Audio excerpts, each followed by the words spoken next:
Hi guys, welcome to my channel. It's Tacy P, and today I'm back with another Talks with Tacy P.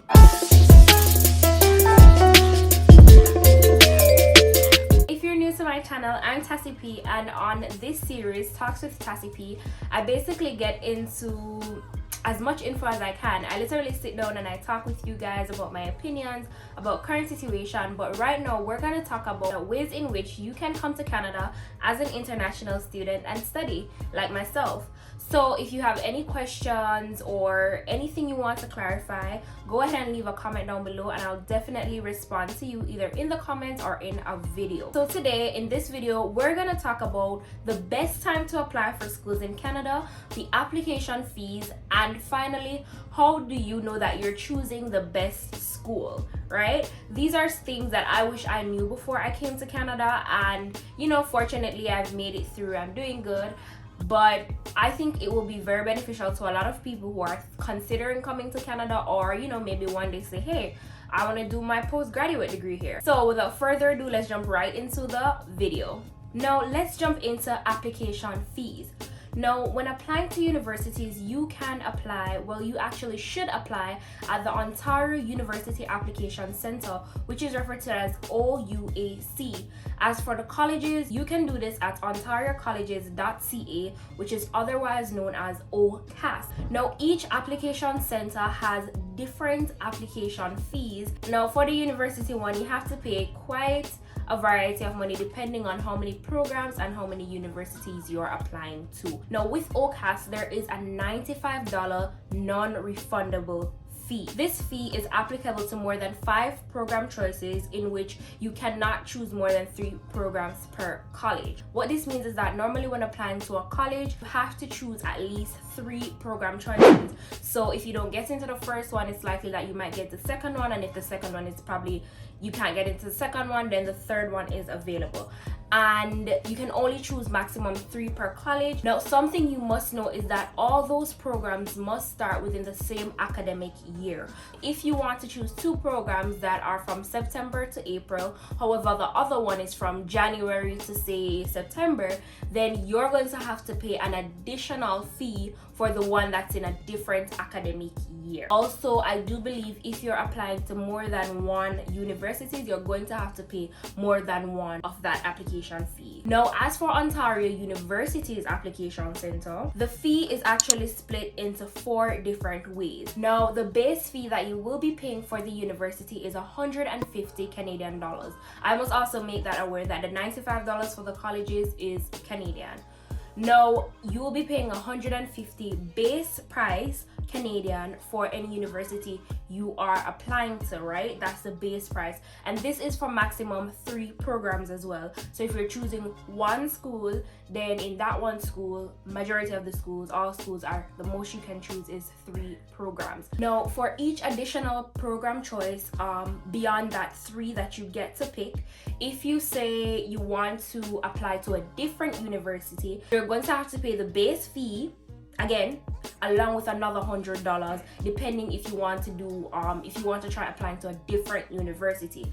Now, another thing that they do charge is an international service fee, and this international service fee is $10. Now, the next thing that you may have to pay is a supplemental program fee. It covers the cost of individual programs, faculty. So basically, certain schools are going to charge you extra for just applying to their school, and it varies, right? Now, keep in mind when applying, you have to fill out certain things, so make sure you have certain documents ready alongside with you, such as like transcripts and your grades and so forth, just because they're gonna be asking for certain things like your passport or your birth certificate to show that you are an international student. Now, let's jump into the best time to apply for colleges and universities.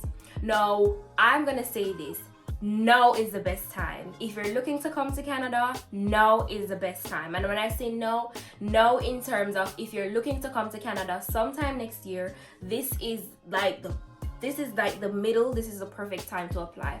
Now, I would say every single universities and colleges have different deadlines depending on the school, depending on the program, and depending on whether or not you're international or a domestic student. So you have to make sure that if you are considering coming to Canada, make sure you're doing your research at least a year prior to, just so that you know the right time to apply for schools, and just so that you'll be likely to get accepted. Because most people don't know this, but when Canada schools are choosing people to go into programs, the domestic students come first. So I would say, as an international student, you want to be applying as soon as the application open. Usually for the next academic year, applications open from anywhere from September to March. I remember when I was applying for school for 2019, I applied the December of 2018.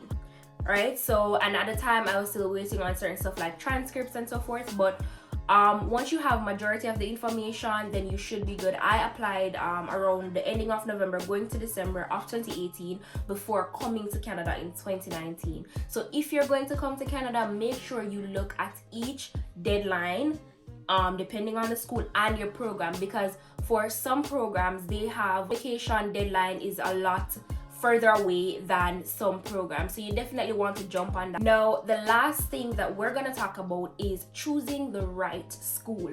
Now, if you guys haven't seen my other video about how much it costs to study in Canada, go ahead and watch that video. Make sure you watch that video after this video, just so you have an understanding of how much money it's going to cost you. It is not cheap, and whether or not you're rich or you're just someone whose family supports, you still don't want to waste any money when coming to Canada. So choosing the best school and the best program is something you definitely want to make the right choice in doing. There are certain things that you have to pay attention to, such as the program, the fee, the location, whether or not if it's a DLI, and also the requirement. When you talk about a program, you want to make sure whatever program you're applying to is that this is your field. This is what you've been studying throughout high school. So if you have been studying businesses, which I have mentioned to you in a previous video, make sure that you're applying to a program that whatever requirements you already have can get you into that program, you know. So maybe it's going to be like a business management or something having to do with business. If you did sciences back at school, then make sure you're applying to something, whether it's nursing or dentistry, whatever it is, to get you into that field. Next thing is, make sure you know what that school is offering. So for some schools, if you take a program, they may only offer a certificate, while other schools may offer an associate degree, right? And maybe that school you have to do an extra year, or you have to pay a little more money. But really and truly, when you're done, are you looking to get a certificate, a degree, or a master's? So make sure you're paying attention to what that school is offering in terms of in the long run. So when you're done studying after that 2, 3, or 4 years, what are you gonna get in return? And last thing is also a PGWP, which is a postgraduate work permit.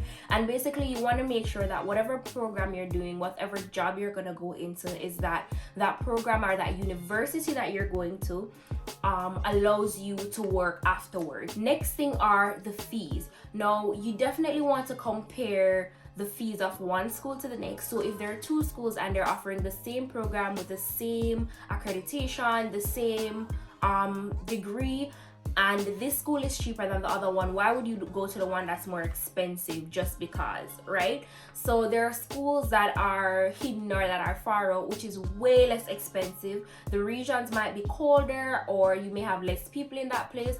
Why not go there and pay a cheaper international fee than go somewhere where it's more populated and you have to pay tons of thousands of dollars? So you definitely want to look at that. Make sure you compare, because you have a lot of options. Next thing that you definitely want to take a look at is the location. Like I've said in previous videos, when I was coming, I didn't know where I was coming to. I thought Canada was just one place, one big old place, and I would just land somewhere. No, Canada is divided into provinces and cities, and it's a huge country, right? So you definitely have options, and you want to make sure that the region you're going into is somewhere where you'll be able to find a job as an international student. What if you don't function in places that are too low? What if you don't function in places that are too small? So it all depends. Make sure you're looking at that.